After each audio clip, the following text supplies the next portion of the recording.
புதுச்சேரியில் வாக்காளர் பட்டியல் சிறப்பு தீவிர திருத்தப்பணி முடிவடைந்து வரைவு வாக்காளர் பட்டியல் இன்று வெளியிடப்பட்டது.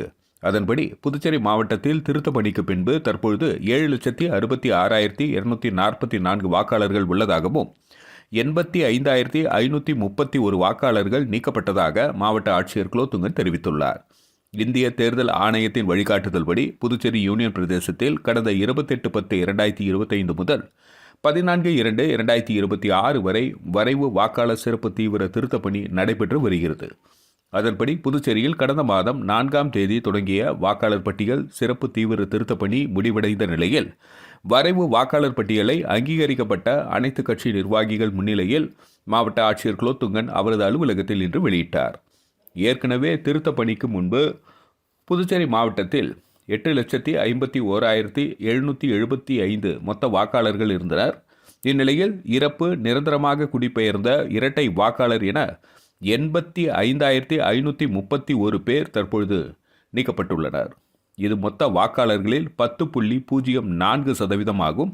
இதன்படி புதுச்சேரியில் 16,171 வாக்காளர்கள் மரணம் அடைந்து விட்டதாகவும் 45,312 வாக்காளர்கள் வேறு இடத்திற்கு குடிபெயர்ந்து விட்டதாகவும் 22,077 பேர் வாக்காளர்கள் குறிப்பிட்ட விலாசத்தில் இல்லாதவர்கள் எனவும் 1,627 வாக்காளர்கள் ஏற்கனவே வேறு சட்டமன்ற தொகுதியில் வாக்காளர் பட்டியல் இடம்பெற்றுள்ளார்கள் என்றும் 344 வாக்காளர்கள் வேறு காரணங்களுக்காக நீக்கப்பட்டதாக தெரிவித்தார்.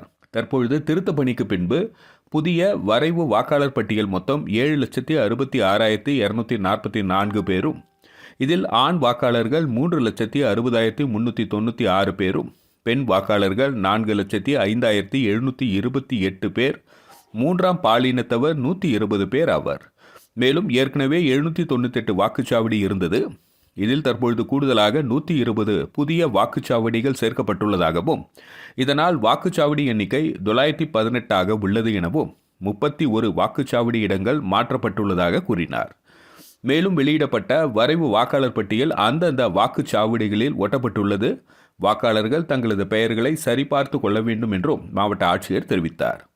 தொடர்ந்து பேசிய மாவட்ட ஆட்சியர் குலோத்துங்கன், தகுதியான வாக்காளர்கள் நீக்கப்பட்டிருந்தால் இன்று முதல் ஜனவரி 15ஆம் தேதி வரை உரிமை கோரல் செய்ய முடியும் என்றும், தவறான வாக்காளர் சேர்க்கப்பட்டிருந்தால் ஜனவரி 15ஆம் தேதி வரை மறுப்பு தெரிவிக்கலாம் என்றும் தெரிவித்துள்ளார்.